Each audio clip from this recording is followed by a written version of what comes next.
प्रश्नावली 10.3 का पहला प्रश्न है, वृत्तों के कई जोड़े खींचिए और प्रत्येक जोड़े में कितने बिंदु उभयनिष्ठ हैं। उभयनिष्ठ बिंदुओं की अधिकतम संख्या क्या है। तो कई जोड़े हमको बनाने, जोड़े का मतलब होगा ग्रुप में हमें बनाने हैं, दो दो के जोड़े में हमको जो है वृत्त बनाने हैं। तो हम कुछ वृत्त यहाँ पे बना लेते हैं जोड़े में। तो कुछ जोड़े हमने यहाँ बना दिए वृत्तों के। तो देखते हैं पहले जोड़े में हमको बताना है कितने बिंदु उभयनिष्ठ हैं। उभयनिष्ठ का मतलब वो बिंदु जो दोनों वृत्तों में है। तो देखो ये वृत्त जो है, छोटा वाला वृत्त बड़े वाले वृत्त के अंदर बना है और दोनों के सेंटर एक ही ले रखे हमने।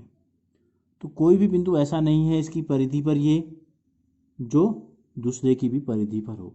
तो इस पे उभयनिष्ठ जो हैं, ठीक है, हमसे पूछा कितने बिंदु उभयनिष्ठ हैं। तो नंबर ए में हम ले लेते हैं, इसको नंबर ए ले लेते हैं। यहाँ हम लिख लेते हैं उभयनिष्ठ बिंदु, उभयनिष्ठ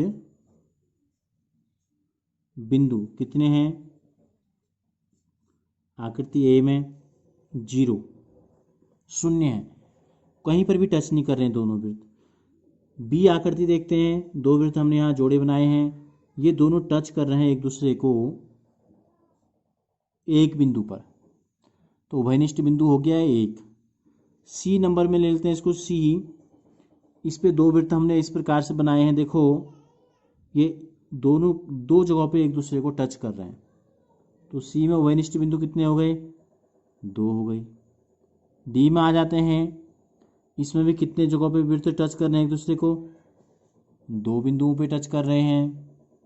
तो उभयनिष्ठ बिंदु कितने हो गए, 2।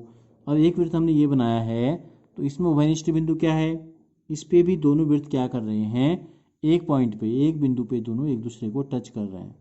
तो ये हो गया सी, ये था आपका डी, इसको हमने ले लिया ई।